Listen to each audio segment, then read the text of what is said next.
first of all, I just want to say to all of you who are joining us, a huge thank you.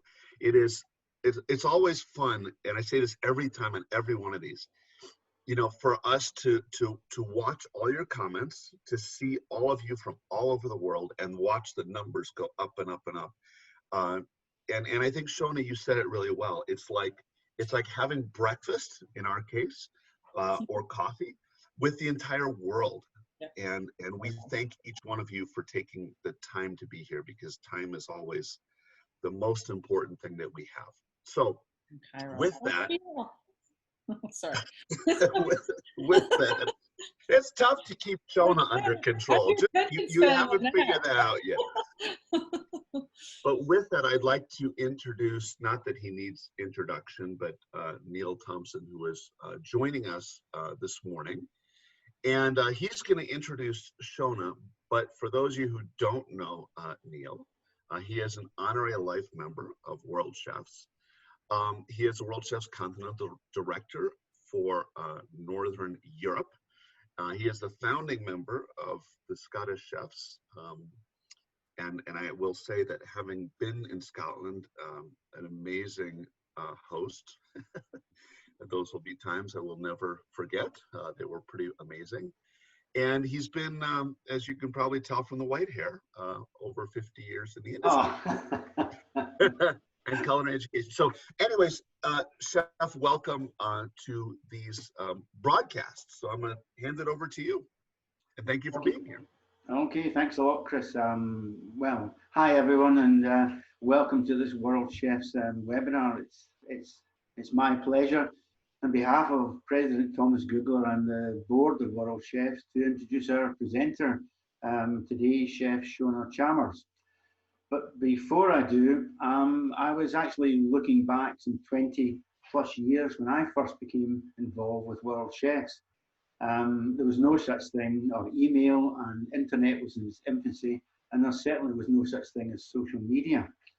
Worldchefs communication was, by and large, through culinary publications. It was a printed word. That was the way that we communicated. Now, of course, you jump forward to 2020, and we have this amazing global network covering over 110 countries through Worldchefs. So we're now reaching millions of chefs across the 5 continents.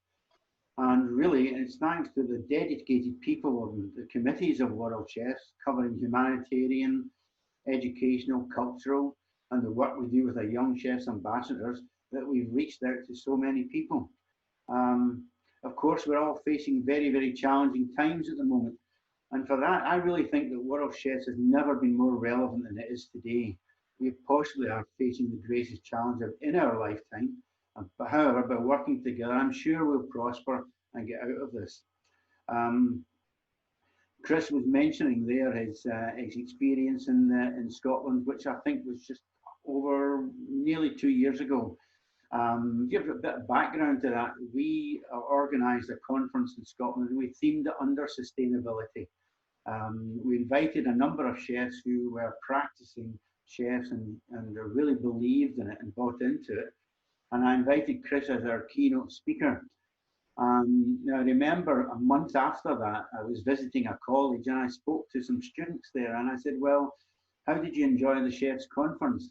And they said, oh yes, we loved all the demonstrations. And I said, yeah, but what did you think of the guest speaker on sustainability? Oh, he was marvelous, he was fantastic. And that was the thing. It was just getting that message over. And that's what we needed. It's all very well having chefs cooking, but you need somebody to get that message over. And he made people really sit up. So I'll always remember that, Chris. You certainly awakened the world of sustainability to the people of Scotland, and thanks very much for that. Moving on now to our guest presenter, Shonah Chalmers.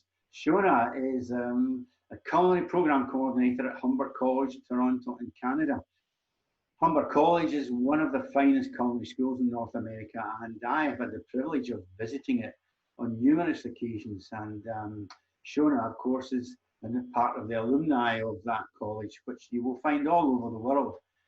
A graduate now, she's worked right across our industry, including hotels, restaurants, resorts, both golf and skiing. And she just told me she was actually in the military. That she kept a secret. So I'm quite sure she has a few stories of that, her experience there. But Shonah has been a member of the faculty for the last 10 years, and she's also the chair of the local Chefs Association, and she works passionately to expand her students' knowledge and career prospects.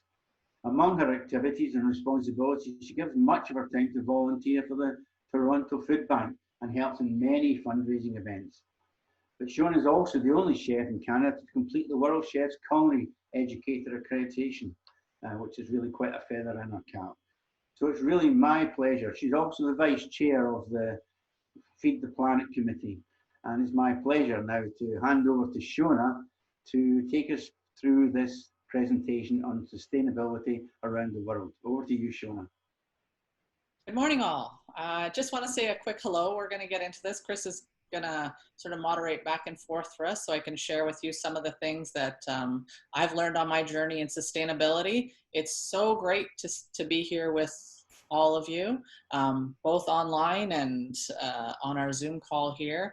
I see even some of my students and some of the Culinary Federation members. Shout out to all the Canadian peeps there. So let's get this rolling, Chris. Absolutely. I just have to ask you, so are your students getting extra credit for this? Yes.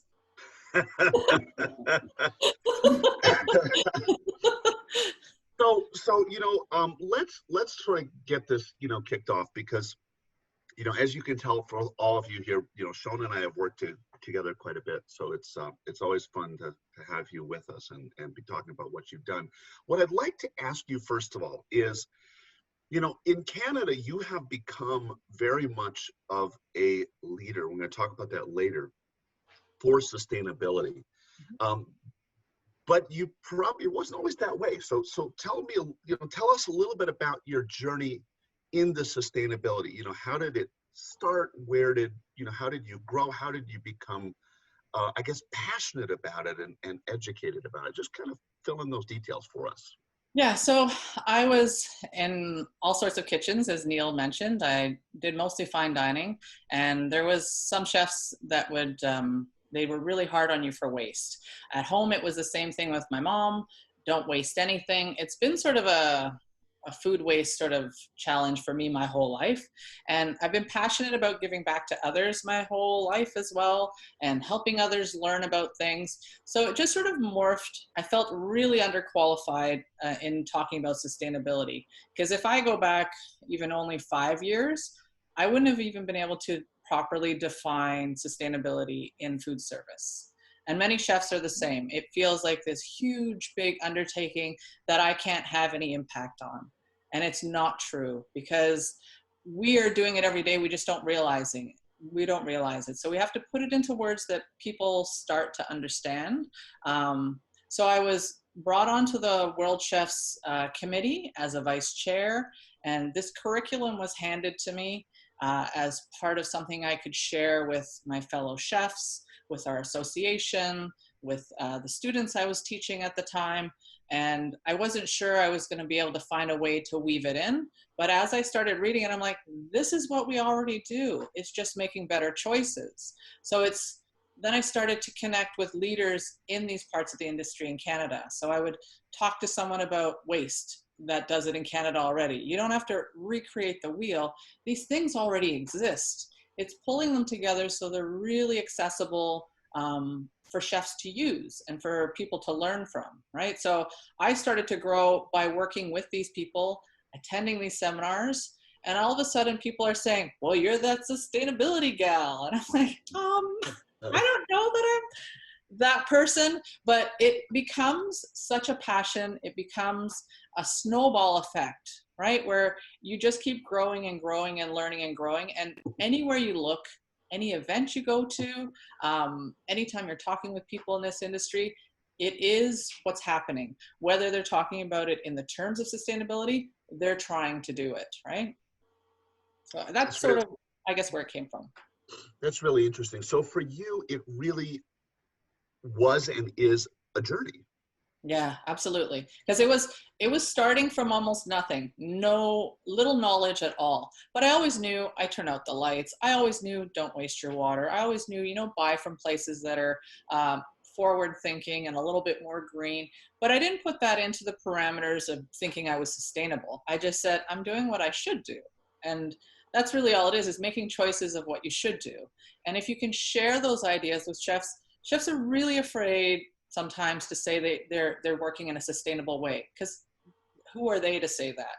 But the idea is you are doing it. You can teach it. You just have to put the words in their mouth so that they understand how to share that, right? You know, I love how you've been describing this, because you come at this with a real sense of humility. And I think that's important, because the reality is none of us ever know everything. No. And I love what you said about all of a sudden you're the sustainability gal. It's like, who, me? Are you referring to me? Yeah, I started being invited to conferences. I was invited to the Beef Conference of Canada, because they want to know what I'm sharing with their next customers, with their chefs that they're selling meat to. I was invited to a vegan summit as well, to say, what is being said? How are they being taught? And it's not to influence or change, but I really want to see all perspectives so that we're teaching people fairly and equally. So would it be safe to say that in your opinion, all chefs can be doing something in sustainability, and maybe already are? Most chefs are, and they're doing it for whatever reasons, because their heart sings to it, because economically it makes sense, because the profits are going to grow when you're reducing waste. You're going to be able to use it in your media, but you have to know how to put it into words, right? The problem is that the chefs don't have the words, and they don't have the framing of what sustainability means. They are doing it, absolutely. It's not a question. There's no chef who's going to want to throw away extra food, or who's going to want to waste energy or water, or who's going to want to not use local product, right? Everybody wants to do this. They just don't know how to share that idea, and how to have their younger cooks understand this is why they're doing it, right? You know, that's a great segue into the next discussion, and really why I have you here, which is to talk about this curriculum, which is essentially the framework that you just referred to, and giving chefs the context of this whole thing we call sustainability. So you have been in Canada a real champion of the sustainability curriculum, and as many of you on this broadcast know, there is like this longer one that is 7 days and 2.5 hours, and then we have the sort of the shorter one, which is the one we did a month and a half ago or so, which is like 4.5 hours. Now, Shonah, in her capacity in culinary education, took this curriculum, the bigger one, and of course, overachiever that she is, didn't just take it, but she really did what we wanted people to do with it, which was to personalize it. And I made up a name here. You put it through the process of Canadianization, so which isn't a word, but tell us a little bit about how you sort of started with the curriculum and where you took it.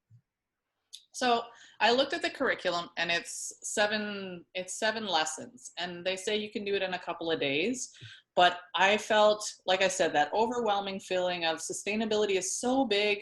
How do I cover everything? So what I did was I took each of the 7 topics, and I found a way. Thankfully, in Ontario, the ministry demanded that our cooks as a trade had to learn sustainability. So I could implement it into our curriculum right away, a 7-week course. So once a week for 4 hours. Online, they were doing the reading, and in class, they were doing the practice. And I had to then, in 6 months, turn around the idea of how am I going to make this Canadian? Because it was created by world chefs, right? So it was a global piece that people are supposed to make unique for their own country. So I said, this doesn't apply, this doesn't apply, but I kept the pieces and I looked at the same sort of organizations that created the World Chefs style and made it talk to the Canadian version of that. Because everybody has someone who speaks about energy efficiency. Everyone has someone who talks about water or food waste. All these people exist in most countries already. So in Canada, they do. So I spoke to those people and said, what are the real stats? I don't want opinions. I don't want what you think things are. I want real stats of what's happening that I can share with my students, and then we can move forward, right? So now I've got this curriculum coming and I'm running through the summer because it's starting in January, super worried about it going well, and I still don't feel confident in doing it. So I decided I'm going to make it more hands-on because our people, we're virtual, we're visual learners. We have to learn by doing. So I created every week for the first 6 weeks, they had to do something so that they understood the process, right?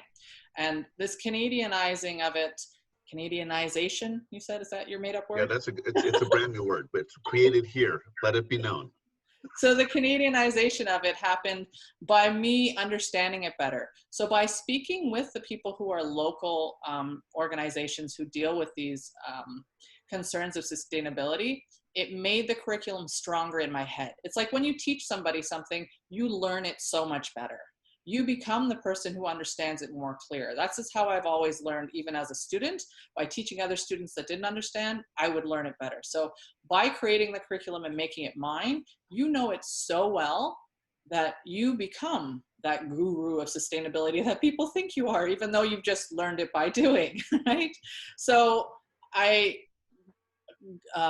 hooked up with our agriculture people at Humber College, and I hooked up with our local ocean-wise sustainability and fisheries place. We did, for example, on Food Waste Day, everyone's like, well, how do you show them food waste without going to a big dump? So I said, well, I'm gonna just give them 8 vegetables.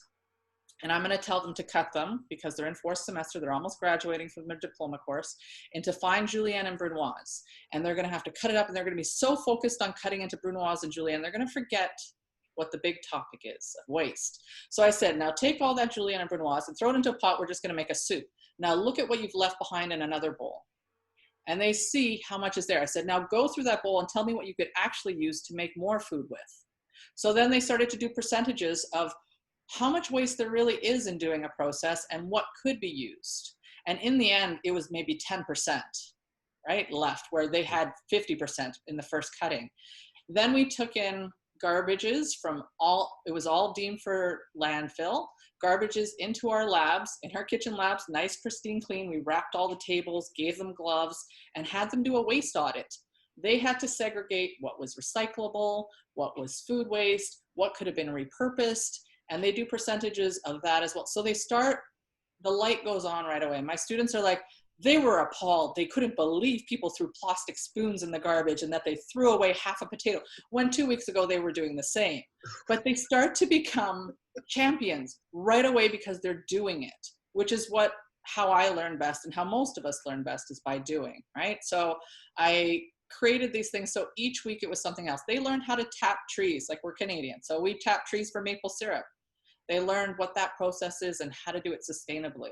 They learned how to grow something, how to put seeds into the ground, what splitting a plant means, how to do a local garden, all in the time that we had together in those 4 hours. So that's sort of how I made it come to life.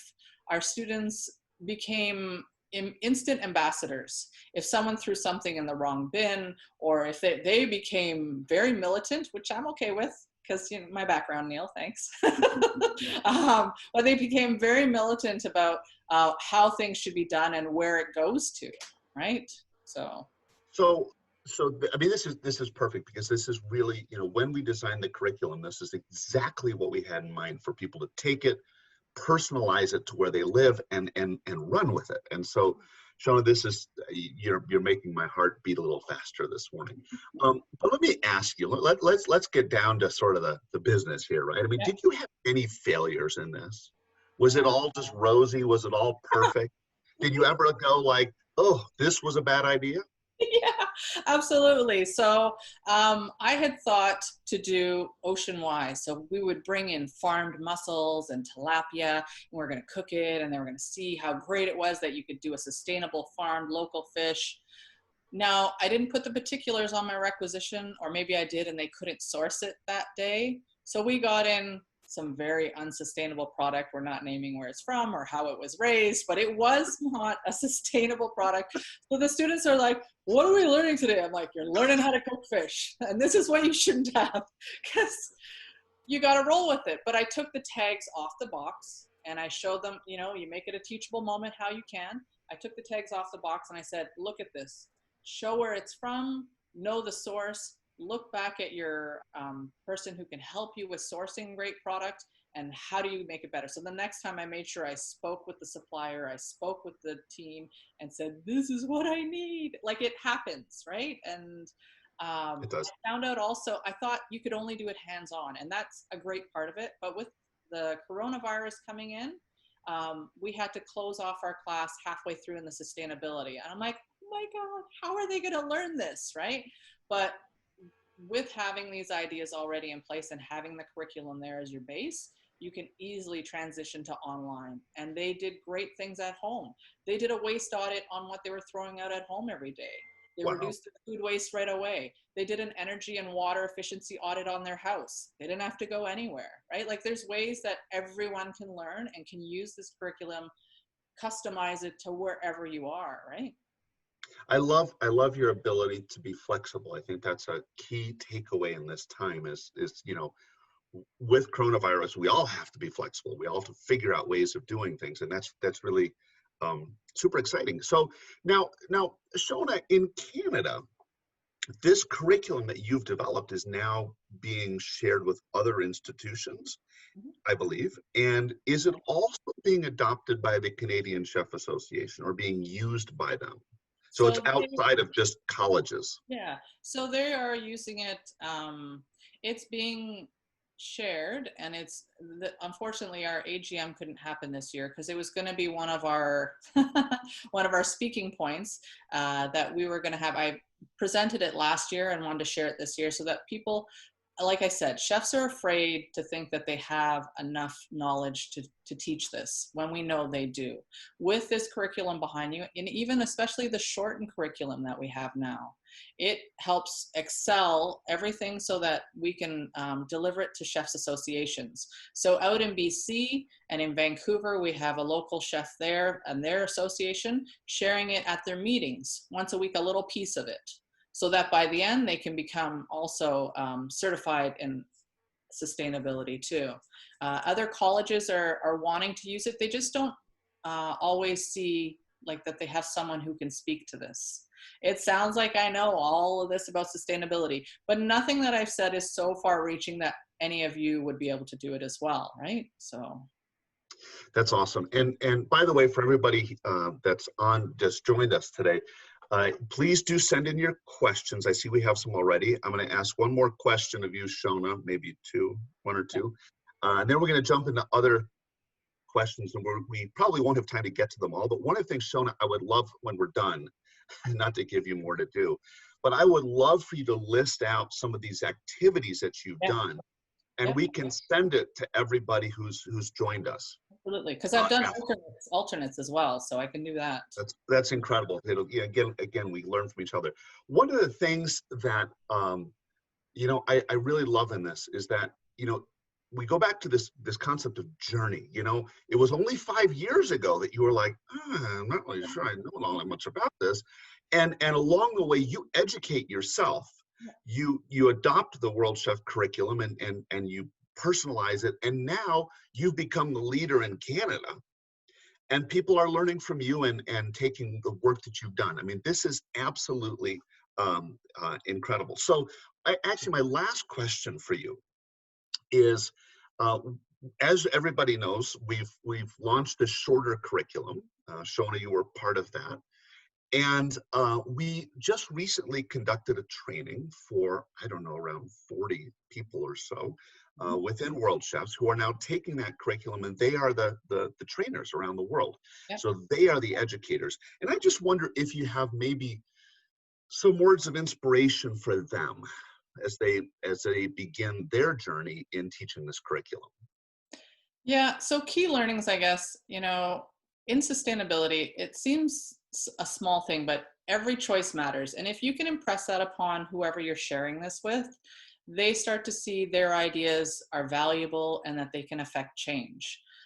You're going to see big values and attitudes change with getting this new knowledge. They're going to become more aware of everything, where they get their food from, how they get it, how they use it, where they put it when it's done. That you can always have allowances to take away things. Like you always need to have a call to action. When you do this type of course, you need to have them do something. Even if it's not with you when you're teaching, they need to be doing something after that relates to what you've taught that day. This puts it in their head deeper than any talking, any writing that you could ever do. Something on their own that they can do easily in their place of work, in their home, in their daily life, and it will become part of who they are. And then they feel confident in knowing that they are doing sustainable practices, understanding what that means, right? And the last part, I guess, everyone comes to this thinking they're not able to change things. Everybody thinks that it's not going to matter what they do. But with real tools and real words and a real curriculum, and you teaching them, the people who are listening out there in our World Wide Web, this is going to help change things. This is really going to help move the needle forward. All of those things are going to change because you're already doing them. You're just putting words to it. Awesome. Thank you. Mm-hmm. A couple of questions here. I'm just scrolling through the questions that have been sent in here. Here's one we're not going to have a lot of time for many here, but Chef Shonah, with the initial stage of spearheading the curriculum in your nation, are there challenges or hangups in delivering the curriculum? Did you ever get pushback? I had zero, because there isn't a school and there isn't a business that doesn't want to be sustainable. No one wants to take ownership of it. No one wants to do the work. But if you say, I have this great curriculum, everyone's like, I'm in. Can you share it? Can we use it? It was right away. Super happy. There isn't anyone who says, nah, I don't want to save the planet. Right? I find. And Yeah. you can keep the cost. The great thing about this course is you can keep the cost to a minimum. Development is low because you already have the curriculum there. The teaching you can do in any format, in person, online, in a classroom, outside, anywhere, right? So you can do it at an event. You can do it we were going to do it at the next Culinary Federation meeting. At the end of a breakfast buffet, have everyone go through and see what could have been saved, what could have been wasted, how a chef could, better use things, right? Love that idea. There's an interesting comment here that is coming from a chef who wants to start a restaurant next year and wants to know how this chef can benefit from Worldchefs, from this information as a chef in his or her restaurant. Any thoughts about, adopting maybe the curriculum or how they could teach their staff about sustainability? Absolutely. So if you were to take the shorter curriculum and do it with your staff as part of a team building, and they become champions, you have one or two do it and they help teach others. Do it as like the tree format. I teach you, and then they teach them, and they teach the next one. The bottom line in your profits are going to increase. Absolutely. Morale is going to go up because everyone is on the same page with the same goal. It is a win-win, in my opinion. Excellent. All right, let me see if there's, I think, one more here. Bear with me as I read this real quick. So it's for the sake, so this is the question. For the sake of education, I believe that there are many in some societies, chef societies, who don't understand the concept of sustainability and its programs. And I think really this question, follows here about, well, how do you get those societies engaged? We've spent a lot of time talking about culinary education, and you've mentioned a little bit about how you take that to, a chef society. Neil talked about, when he did it in Scotland, but, there's, World Chefs represents whatever, 105, 110 countries around the world. That's a lot of chef societies. How do we get them engaged in this? If it's not something like in Canada, I guess we're very aware. There's some places in the world that's very aware of sustainability. If they aren't, you take it to the level of what's happening in the kitchen. Have them realize and do an audit of what's happening as far as waste, as far as energy. Bring the facts forward and then let people come to it naturally, I think would happen to be the best way to do that. Because if you bring your managers in or you bring your associations in at an event like this and you say, look at where we're bringing our food from, look at the food choices we're making, how can we improve this for everyone? And they will naturally come to this idea, I believe. That's a great answer. And, I would also add to that, feel free, for all of you who are with us today on this broadcast, every one of you holds the key to change. I mean, every one of you. And every one of you is part of a chef society somehow. Whether you're a student, whether you are, a venerable executive chef of many, many years, all of you have a voice. And I think it's just important to remember that, when it comes to how can I get my chef society to engage in this, become the champion. Become the champion that moves your chef society forward. Let them know about the resources we have. We have so much that they can adopt. And of course, tell them about these things so they can join us and learn a little bit more.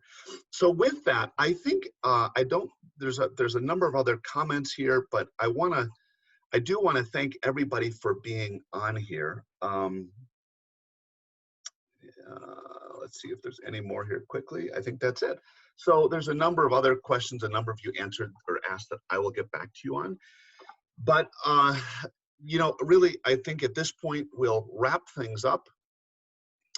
Neil, any last comments from you from the board?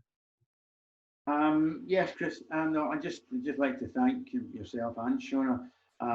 As Shonah was saying, sustainability is a thing which we've probably been doing without realizing it. And also, if you think of the situation we're in just now, where food became much more valuable. I don't know about in your country, but in our country, we've had to queue for the first time at supermarkets, which means that when we get the food, we have to be very careful that we use it effectively. I know that the waste is being so critical now, because the more you waste, the more times you go back to queue for more food. So food has become currency, and I think it's very relevant. As I said, Worldchefs has never been more relevant than it is now in these very, very challenging times. Thank you. I just noticed one other sort of comment / question in the chat box, which came from India. And just to answer your question about personalization of the curriculum, I believe the comment was sort of like, is this what we're supposed to do? Yes, you are. That's the only thing is, if you actually change the curriculum, what we ask is that you share it with us, because it is a Worldchefs product, and so we want to know what changes you're making. But it's not necessarily that you have to also change the curriculum as much as Shonah did, but you can also just find examples locally about that, and that's actually in some of the instructions, etc., in the teaching of it. So with that, I want to wrap it up. I want to once again thank everybody for being with us today. We will be doing another one of these in about 3 weeks. I believe it's the 30th of June. And we're going to have a gentleman named Mark Cerise joining us, talking about sourcing sustainably and some of the great things that he does at Custom Culinary. So Shonah, thank you for all that you do. You are truly a champion of sustainability, even though you probably were, it's just me. No, but you are really a champion. And Canada is a big place, and the ability to affect what's happening in Canada, if we think about all the chefs and all the restaurants and all the product that's used, you have an important role there. And so I want to thank you for that, and I want to thank you for taking the time to share that with the whole world today. So, and Neil, thanks once again for joining us. It's fun to have the whole world here on a screen. And to all of you, thank you once again. We hope to see you in a few weeks. and have a wonderful morning, afternoon, And evening. And for those of you in Australia and New Zealand, it's time to finish that glass of wine and go to bed. So, and Cornelia is reminding me, yes, the curriculum is available in Spanish and other languages to follow. So thanks so much, everybody. Have a wonderful day and see you soon. Bye-bye. Bye. Bye.